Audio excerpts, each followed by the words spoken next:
자, 오늘의 마지막 뉴스입니다. 중앙일보의 진중권의 퍼스펙티브라는 칼럼을 두 면을 털어서 기사를 실어주는데요. 거기에서 문재인 독재란 말을 하기 어려우니까 진중권 씨가 들고 나온 표현이 있습니다. 보시죠.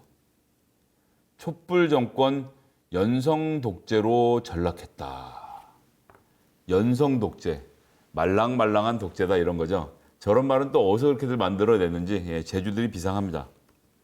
연성 독재를 할 것이다 이런 얘기인데 연성 독재를 하는 이유들에 대해서 쭉 나온 것을 한번 보겠습니다. 자, 이제 보시면 법 위에 서 있는 사람들이라고 하면서 법의 지배를 하려고 하는 것 아니냐라고 법에 의한 지배라고 원희룡 지사가 꼬집은 이야기를 꺼내면서 어떤 입법을 하려고 하는지를 보시면 됩니다. 정치적 무기로서의 입법, 법을 통치자의 의지 실현 수단으로 여기는 경향이라고 이야기합니다. 비자유주의적, 반자유주의적 입법 활동을 한다는데 어떤 내용이 있는가 봅시다. 대표적인 예가 바로 손해액의 3배에 달하는 징벌적 손해배상을 명기한 정청래 의원의 법안이다. 이 법은 언론의 관심을 못 받는 일반인들과는 아무런 상관이 없다. 이 법이 보호한 것은 그 동정이 언론에 보도되는 권력자들 뿐, 언론계에서는 한 목소리로 이 법이 헌법적 가치인 언론의 자유를 본질적으로 훼손한다고 지적하고 있다. 언론의 자유가 그 어느 나라보다도 많이 보장된 미국의 예를 들어봅시다. 허슬러라는 도색 잡지를 만드는 레리 플랜트라는 사람이 있었습니다. 그 전까지 나왔던 도색 잡지가 여성의 가슴을 보여주거나 약간 누드를 온순하게 보여주는 것이었다고 하면 허슬러라는 이 잡지는 굉장히 소위 말하는 포르노류의 사진들을 올리는 잡지를 만들었고 이 당시에 미국 정부가 잡지 발행을 금지시켰습니다.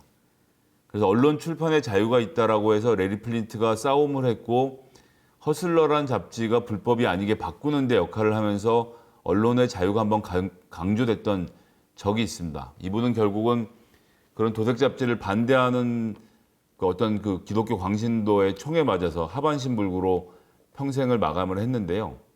어쨌든 그만큼 언론의 자유가 허용되어 있고 세상 그 무엇보다도 중요한 것이 언론의 자유라고 이야기하고 있는 미국에서도 민사소송으로 언론에 대한 오보 정정 소송들이 일어나곤 합니다.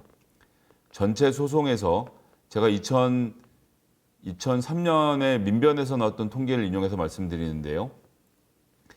그 당시 통계를 보면 그러니까 벌써 한 10몇 년이 지난 얘기긴 한데 그 당시 통계로 봐도 미국에서 벌어지고 있는 오보로 상대로 해서 언론사를 상대로 한 소송에서 피해자, 지금 뭐 우리나라 국면으로 따지면 예를 들면 이제 조국 교수 같은 분이죠. 이런 피해자가 승소할 확률은 25%로 4분의 1에 그칩니다.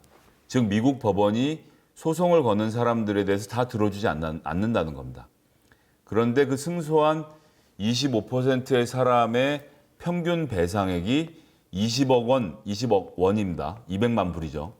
150만 불에서 200만 불, 20억 원에서 25억 원 사이에 배상금을 받았다는 게 중요합니다. 즉 오보 여부에 대해선 엄격하게 판단하지만 승소율 25%, 이긴 사람에 대해선 20억에서 25억의 배상금을 언론사에 부과함으로써 언론이 갖고 있는 막중한 책임을 강조한 것이죠. 언론의 자유가 가장 보장되어 있는 미국에서의 소송, 그것도 17년 전에 통계가 이러할진데 언론의 기고를 한 것으로 생업을 삼고 있는 진중권 씨 같은 경우는 언론계에서는 한 목소리로 자기와 자기 친구들은 한 목소리로 이 법이 헌법적 가치인 언론의 자유를 본질적으로 훼손한다고 지적하고 있다는 겁니다. 내 인생이 끝장내고 내 딸의 인생이 끝장나고 심지어는 그 과정에서 예전에 만두파동 같은 경우는 검사와 언론이 사람을 몰아서 자살하는 지경까지 갔는데 이것이 언론의 자유를 본질적으로 훼손하는 일입니까? 그런 방종도 지켜져야 될까요? 그리고 이 사람들의 말처럼 이 법은 언론의 관심을 못 받는 일반인들과는 아무런 상관이 없습니까? 이 방송을 보시는 분들은 이 법이 아무 상관도 없는 법이라고 느껴지시나요? 언론에 기고하고 방송에 출연하는 것으로 먹고 사는 진중권 씨 같은 경우에는 이해 당사자이죠. 그렇기 때문에 징벌적 손해배상, 그것도 3배, 지금 1,000만 원 받는 것을 3,000만 원 받게 하자라는 징벌적 손해배상조차 이런 식으로 이야기를 하고 있는 것이 바로 진중권 씨입니다.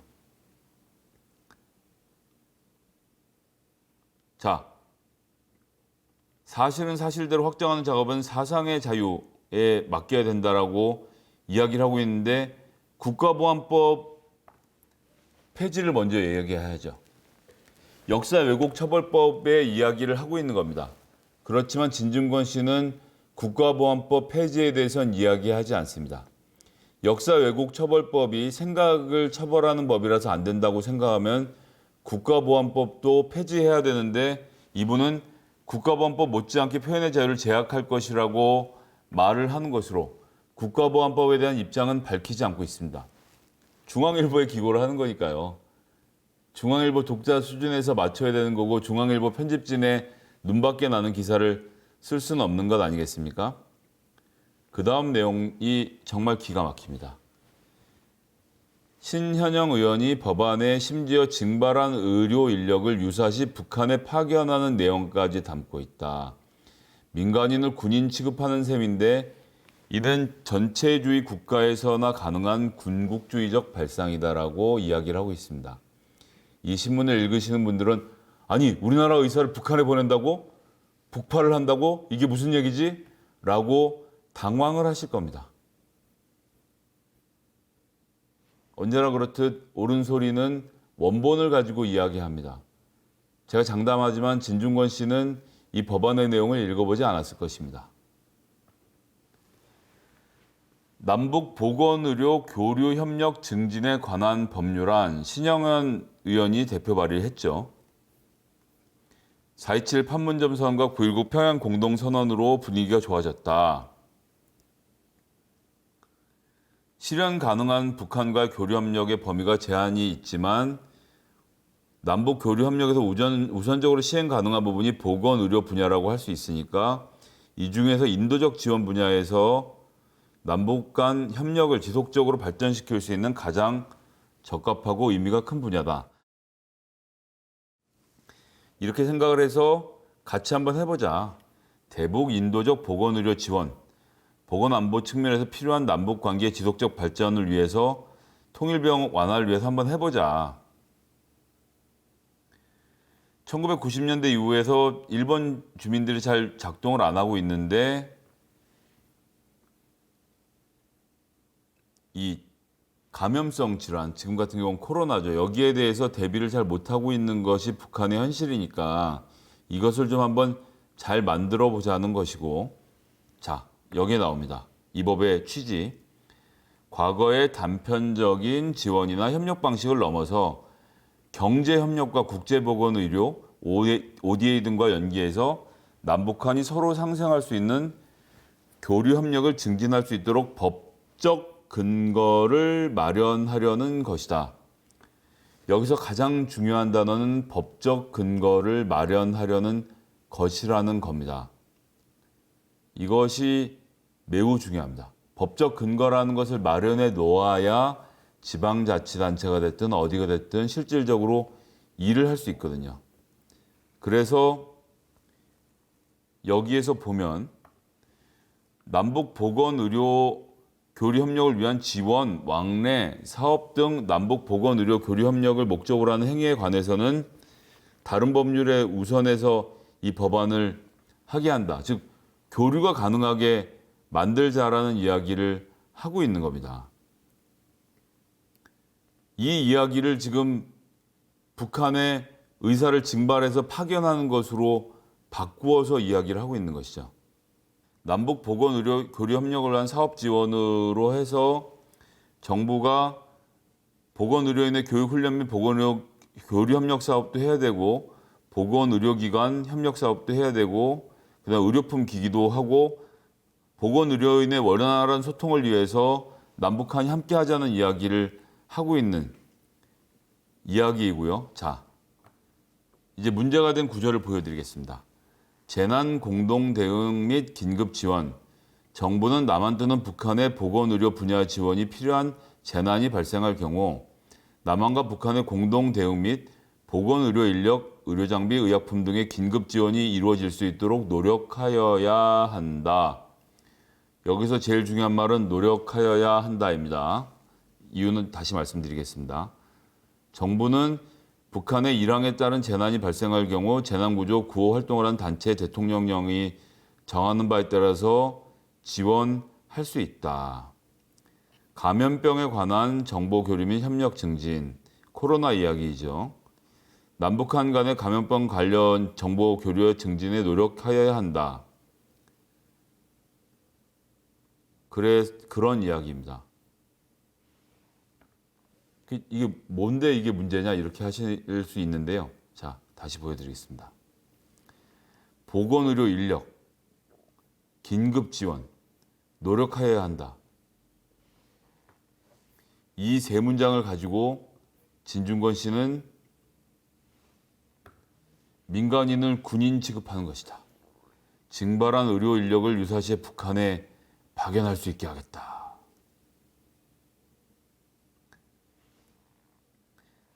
다시 보세요.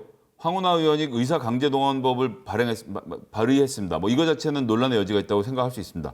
재난관리 자원으로 규정해서 국가 재난 시 강제 징발하겠다라는 것이 황운하 의원의 법안은 따르고요. 신영현 의원의 법안은 징발한 의료 인력을 유사시 북한에 파견하는 내용까지 담고 있다.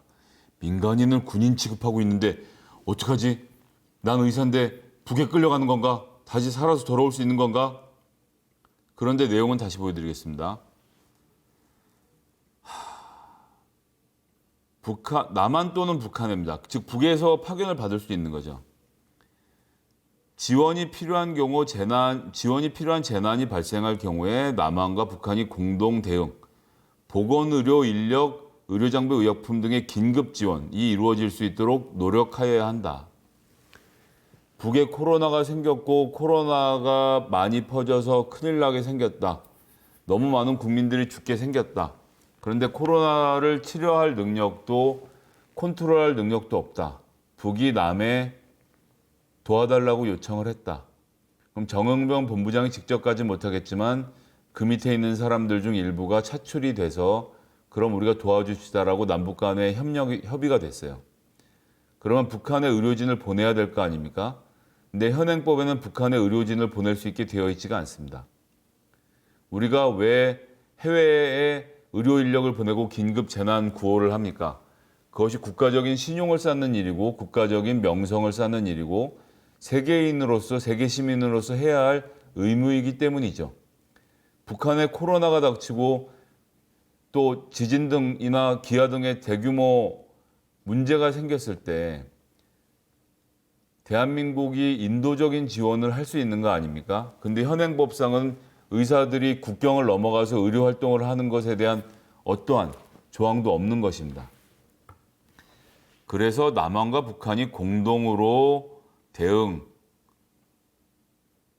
의료부나 지원이 필요한 재난이 발생했을 경우에 남과 북한이 공동으로 대응하고 거기에 보건의료 인력도 보낼 수 있도록 노력하여야 한다. 제가 여기서 노력하여야 한다 말고 보내야 한다라고 했으면 진중권 씨의 주장이 어거지지만 들어줄 수 있다라고 하겠지만 노력하여야 한다는 말 그대로 노력인 겁니다. 이 조항을 넣는 이유는 할 수도 있다라는 규정을 만들어 주는 겁니다. 안 해도 그만인. 거꾸로 한국에 무슨 외과 의사로 많이 외상을 대규모로 입는 사태가 벌어져서 한국에 있는 외과 의사 숫자로 부족한데 마침 한국말을 잘하는 북한 의사들이 도와주겠다고 해서 100명이 남한에 내려와서 꼬매는 일을 도와주는 상황이 생겼다고 생각해 봅시다. 대규모 지진이 일어나서. 현행은 법상으로 규제형이 되어 있지 않습니다. 내려올 수가 없어요. 도움을 받을 수가 없습니다. 구호물자는 받을 수 있지만 의사라는 인력이 남한에 내려와서 의료 활동을 하는 자체가 안 된다는 이야기인 겁니다. 그런데 의료 분야 지원이 필요한 재난이 발생할 경우에는 보건의료 인력 등 긴급 지원이 이루어질 수 있도록 노력해야 한다는 구절을 해놓고 이 구절을 진중권 씨는 증발한 의료 인력이 유사시에 북한에 파견까지 보내게 된다라는 가짜 뉴스를 태연하게 퍼뜨리고 있는 것입니다. 다음을 한번 볼까요? 이원욱 의원이 광화문 집회를 허용한 판사 이름을 따서 박형순 금지법을 냈는데 입법으로 사법부의 판결까지 통지하겠다는 것이다. 판결이 문제라면 법 비판으로 풀 일인데 법률 문제라면 그런 문제가 아니고 방역 실패증을 판사에게 떠넘기는 대중선동의 도구로 악용했다라는 것이 이의 주장인 겁니다. 그럼 제가 또 말씀드리죠. 옳은 소리는 언제나 원본을 가지고 이야기를 한다. 행정소송법 일부 개정 법률안 이원욱 의원이 대표 발의를 했습니다. 최근에 한 거죠.